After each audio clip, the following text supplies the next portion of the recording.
Hello दोस्तों, स्वागत है आपका स्टडी क्लासेस में। और आज हम कंटिन्यू करेंगे अपनी जो एमसीक्यू सीरीज चल रही है 10,000 एमसीक्यू 2,000 एमसीक्यू की उसको। तो इसका ये 10वां लेक्चर है और इससे पहले हम 9 लेक्चर्स को डिस्कस कर चुके हैं। और अगर आपने अभी तक उन लेक्चर्स को नहीं देखा है तो देखिए जाके। और उनमें भी बहुत सारे महत्वपूर्ण क्वेश्चन हमने डिस्कस किए हैं। तो चलिए दोस्तों, शुरू करते हैं आज का हम लेक्चर। लेकिन उससे पहले, अगर आपने अभी तक स्टडी क्लासेस को सब्सक्राइब नहीं किया है तो उसे सब्सक्राइब कर लें और उसके बगल में बने बेल आइकन को प्रेस कर दें, जिससे आपको आने वाले सारे वीडियोस की नोटिफिकेशन मिलती रहे। तो चलिए दोस्तों, शुरू करते हैं। तो आज का जो पहला प्रश्न है वो ये है कि भारत का प्रथम महिला डाकघर कहाँ खोला गया। तो यहाँ जो बात हो रही है वो हो रही है पोस्ट ऑफिस की। जो first female post office of India कहाँ खोला गया। तो इस डाकघर में क्या होगा कि जो सारे कामकाज होंगे और जो स्टाफ होगा पूरा, वो फीमेल्स का ही होगा। तो इसकी जो ओपनिंग हुई थी वो नई दिल्ली में हुई है और ये 2013 में हुई थी। और इसको जो इनॉर्गेट किया था यूनियन मिनिस्टर ऑफ कम्युनिकेशन और आईटी ने किया था। और ये जो ऑफिस है इसका वो शास्त्री भवन में है, नई दिल्ली में। गणपति एवं शिवाजी उत्सव किसने प्रारंभ किए। तो इसका उत्तर है बाल गंगाधर तिलक जी ने गणपति एवं शिवाजी उत्सव प्रारंभ किए। गणपति उत्सव जो होता है और शिवाजी उत्सव वो महाराष्ट्र में काफी फेमस है। और बाल गंगाधर तिलक जी ने ही इनको प्रारंभ किया था। तो थोड़ा सा फैक्ट जान लेते हैं हम बाल गंगाधर तिलक जी के बारे में। तो इनके जो जन्म हुआ था वो 23 जुलाई 1856 को चिखलीग्राम में हुआ था। और इनकी जो मृत्यु हुई थी वो 1 अगस्त 1920 को मुंबई में हुई थी। और इनका जो निकनेम था, मतलब जो इनको लोग प्यार से बोलते थे, वो लोकमान्य तिलक बोलते थे। और इनका पूरा नाम केशव गंगाधर तिलक था। और जो गणेशोत्सव और शिवाजी उत्सव की प्रारंभ हुआ था वो 1894 में किया गया। भारतीय शिक्षा का मैग्ना कार्टा किसे कहा जाता है। तो इसमें बात हो रही है ब्रिटिश रूल के टाइम की, जब भारतीय शिक्षा को इंट्रोड्यूस करने के लिए इन्होंने कुछ पॉलिसीज बनाई थी। और इसमें पॉलिसीज में सबसे खास बात ये थी कि इन्होंने सिर्फ इंग्लिश को ही तरजीह दी थी। मतलब इंग्लिश भाषा ही चाहते थे कि जो भारतीय शिक्षा हो वो इंग्लिश भाषा में ही हो, वेस्टर्न कंट्रीज की तरह। तो इसके लिए जो इसको मैग्ना कार्टा कहा जाता है वो वुड्स डिस्पैच को कहा जाता है। और ये जो वुड्स डिस्पैच है ये सर चार्ल्स वुड ने इंट्रोड्यूस किया था, इन्होंने इसको तैयार किया था। और ये प्रेसिडेंट थे बोर्ड ऑफ कंट्रोल इंडिया के।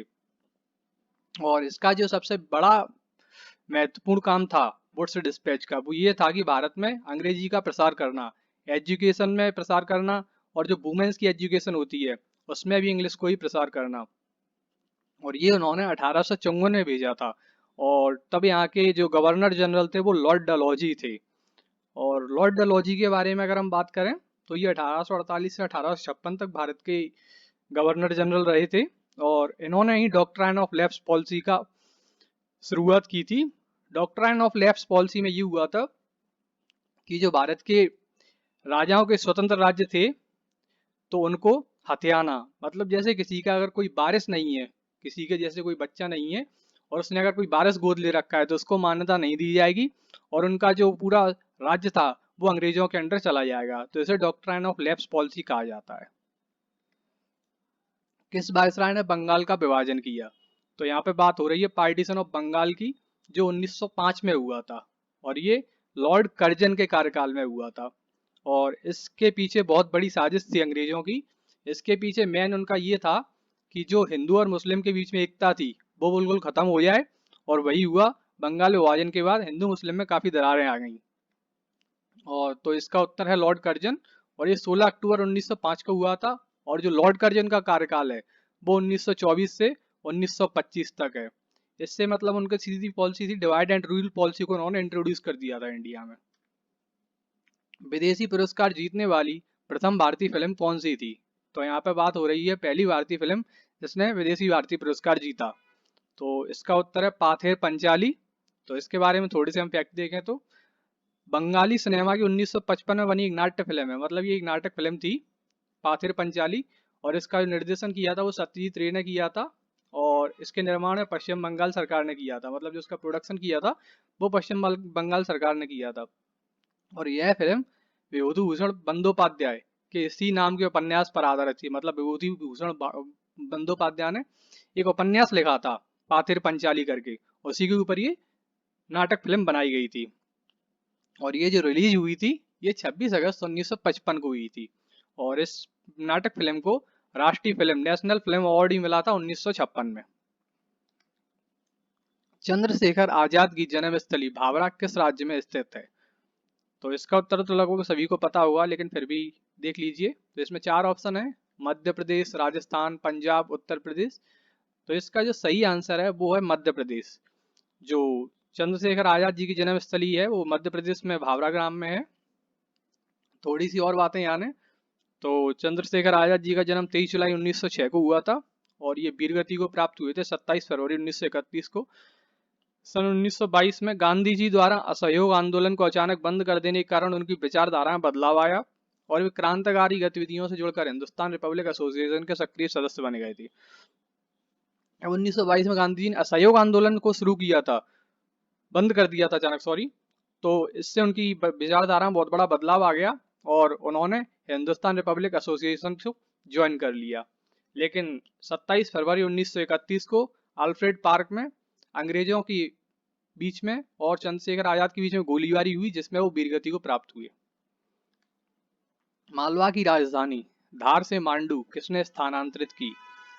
तो इसमें मालवा की राजधानी धार की बात हो रही है। तो इसका जो सही आंसर है वो है हुसैन शाह। तो हुसैन शाह ने मालवा की राजधानी को धार से मांडू स्थानांतरित कर दिया था।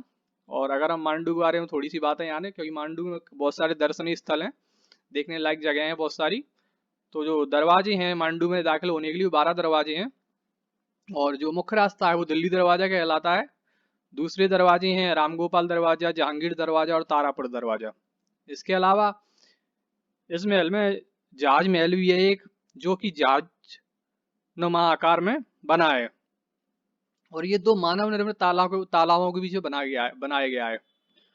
और इसमें हिंडोला महल भी है, जिसे हिंडोला महल टेढ़ी दीवारों के कारण इस महल को हिंडोला महल भी कहा जाता है। मतलब जो हिंडोला महल है उसकी दीवारें टेढ़ी हैं तो इसलिए इसको हिंडोला महल कहा जाता है।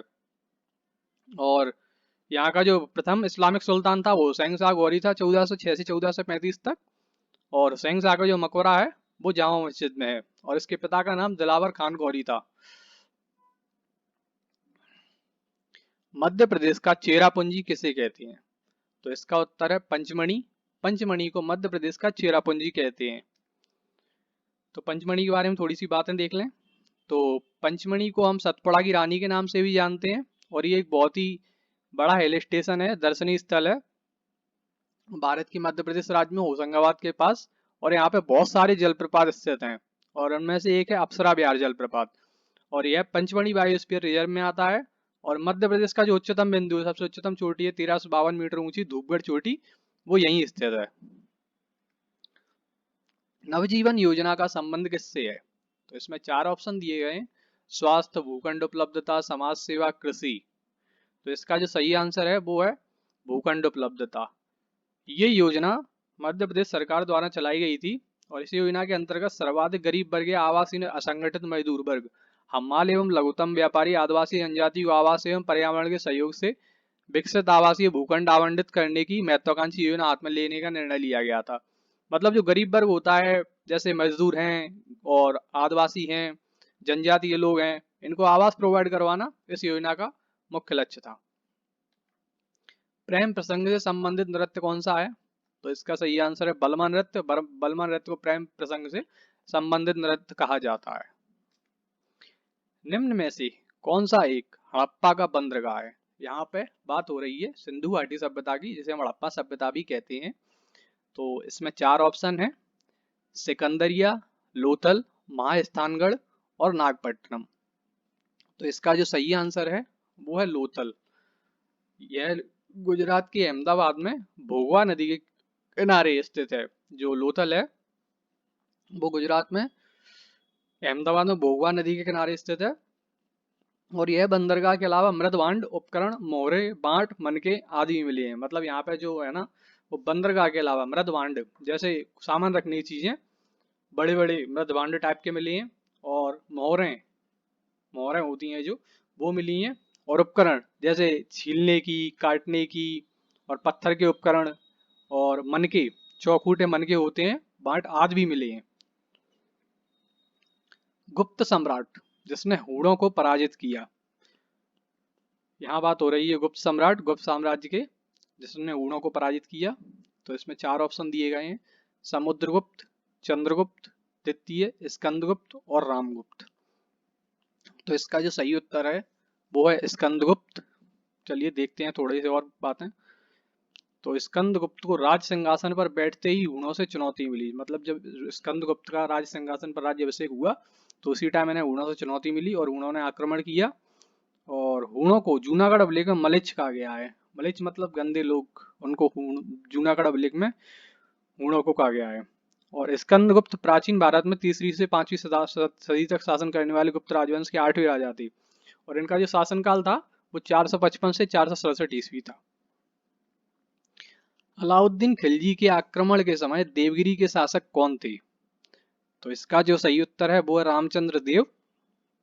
रामचंद्र देव अलाउद्दीन खिलजी के आक्रमण के समय देवगिरी के शासक थे।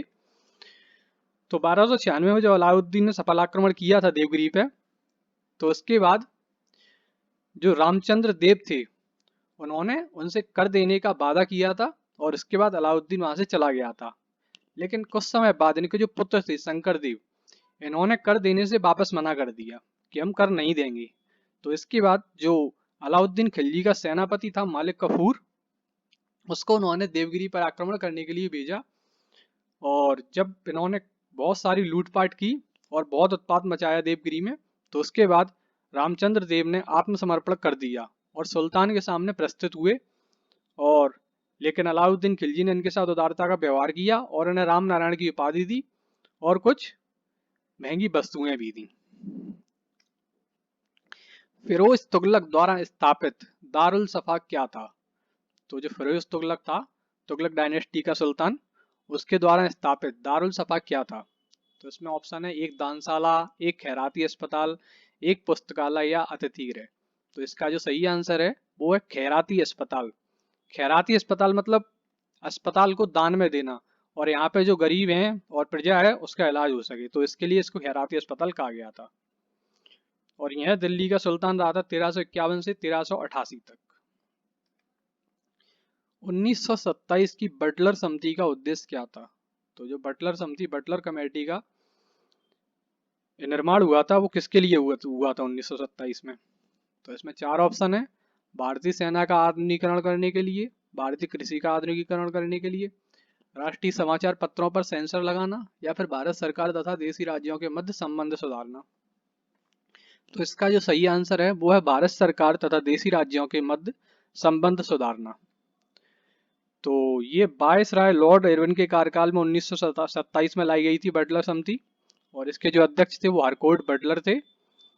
और जो वायसराय लॉर्ड इरविन रहे थे भारत के वायसराय, वो 16 अप्रैल 1881 23 दिसंबर 1959 तक लॉर्ड इरविन का कार्यकाल रहा था। मसालों का बागान कहा जाने वाला राज्य कौन सा है? तो यहाँ पे जो स्पाइसेस होते हैं तो इनका बागान है वो किस राज्य को कहा जाता है? तो इसमें 4 ऑप्शन है, कर्नाटक, केरल, महाराष्ट्र और तमिलनाडु। तो इसका उत्तर है केरल। तो मसाला बोर्ड था जो, उसका गठन 26 फरवरी 1927 को हुआ था और इसका मुख्यालय कोच्चि में है। और इसमें जो है ना वो 52 प्रकार के मसालों के निर्यात का उत्तरदायित्व संभालता है। जो मसाला बोर्ड है वो 52 प्रकार के मसालों के निर्यात का उत्तरदायित्व संभालता है। जंगली गधों का अभ्यारण्य कहाँ है? तो इसका उत्तर है गुजरात। गुजरात में जंगली गधों का अभ्यारण्य है, और गुजरात में कच्छ के रण में है जंगली गधों का अभ्यारण्य। तो यहाँ पे जो है वो इसकी स्थापना 1972 में हुई थी। और रन ऑफ कच्छ में एक चीज की और पैदावार होती है, उसे नमक कहते हैं। नमक की भी पैदावार बहुत सारी होती है, मतलब जो सप्लाई होती है पूरे इंडिया में वो रन ऑफ कच्छ से ही होती है नमक की। कौन सा देश सार्क का सदस्य नहीं है? तो इसका जो ऑप्शन है 4, अफगानिस्तान, भूटान, मालदीव और म्यांमार। तो इसका जो सही आंसर है वो है म्यांमार। म्यांमार सार्क का सदस्य नहीं है। तो सार्क के बारे में थोड़ी सी बातें जान लें। तो सार्क का जो फुल फॉर्म है वो है south Asian association for regional cooperation. और इनके जो सदस्य देश हैं वो है अफगानिस्तान, बांग्लादेश, भूटान, इंडिया, मालदीव्स, नेपाल, पाकिस्तान और श्रीलंका। और इसकी जो स्थापना हुई थी वो हुई थी 8 दिसंबर 1985 को। और जो इसकी लास्ट समिट हुई थी वो 2016 में थी, और हुई नहीं थी, वो कैंसिल हो गई थी, जो 19वीं समिट थी इसकी। और ये पाकिस्तान के इस्लामाबाद में होने वाली थी 15 से 19 नवंबर 2016 को। लेकिन भारत में जो इंडियन आर्मी पे अटैक हुआ था, इंडियन आर्मी कैंप्स पर, उसके बाद इसको कैंसिल कर दिया गया था। और तब से यहाँ पे कोई भी समिट नहीं हुई है सार्क देशों की, और लगभग ज़्यादातर देशों ने इससे पुल आउट कर लिया है। यंग बंगाल आंदोलन का प्रवर्तक कौन था? तो इसमें 4 ऑप्शन है: Henry Vivian Derozio, colonel Olcott, Annie Besant, Raja Ram Mohan Roy. तो इसका उत्तर है श्री हेनरी बेबियन डेरेजियो। इन्होंने यंग बंगाल आंदोलन के प्रवर्तक थे ये। सो दोस्तों, आज से ये हमारे 20 प्रश्न।